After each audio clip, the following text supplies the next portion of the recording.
Once upon a time, there lived a husband and a wife. One day, they decided to be parents. How beautiful it'd be to bring a life to the light of this world. Little did they know, reproduction was a very easy chapter. Tough was raising up a child. On the day their little princess was born, it was like the Lord blessed them with all the happiness of that ever existed. Years passed as they lived a happy life together, loving each other more than anything else in the world. But things changed only when a witch took over. The witch controlled almost every movement of the man in the house, and then she broke all of their hearts. Little Princess grew up and realized how foolish she had been to think of her father as the king and herself in a gown. Queen wasn't a symbol of justice, but peacemaker and a structure of utter tolerance. Indeed, a helpless woman who couldn't protect herself from the spells of the witch in a friend's disguise. Princess realized she wasn't meant to fly and took up a knife. Hiding in her secret place, when the bulb in her bathroom flickered, the light just like the beating of her heart in a rhythm. Very inappropriate. Could she escape this labyrinth? When will we meet again? Or was this a law of life? Innocents suffer and evil is always in power. The little 8-year-old who was no longer the leading role in her story on her mind did not give up hope and continued to fight. Wasn't she meant to fly high?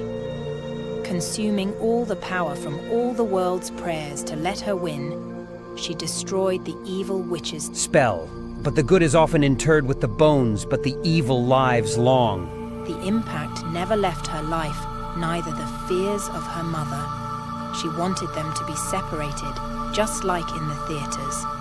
But it's a crime to be craving happiness. Suffering is all that's rewarded.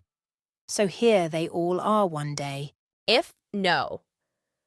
We should always look up to the brighter side of life and focus on the good. No matter what, be thankful for all that you have and ignore the dullness. Happiness is the conclusion to all sufferings in the end. Once upon a time, on a small village, there lived a young man, like many others.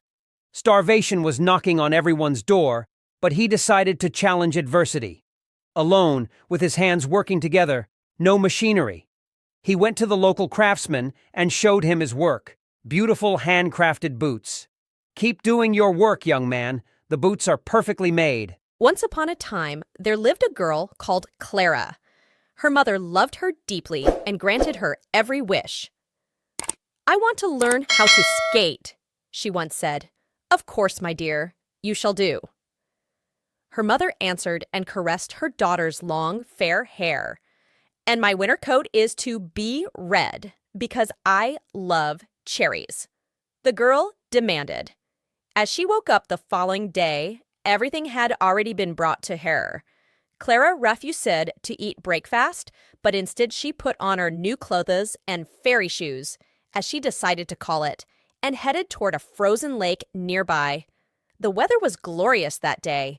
The sun was shining, birds were singing, and the icy surface of the lake looked like it was made of diamonds.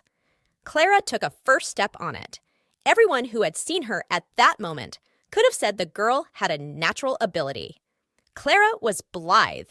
She believed that her fairy shoes were really magical. Her movements were light and gracious, so no one would have believed that she was skating for the first time. But Clara was not alone. There were two creatures watching her. The first was a fierce wolf hiding behind a tree. Its fur was brown and the eyes were glowing. Another was a gray-haired man whose eyes were blue and cold. He was an undesired intruder, and the wolf felt it. This man knew the girl's footwear was magical and wanted to steal it.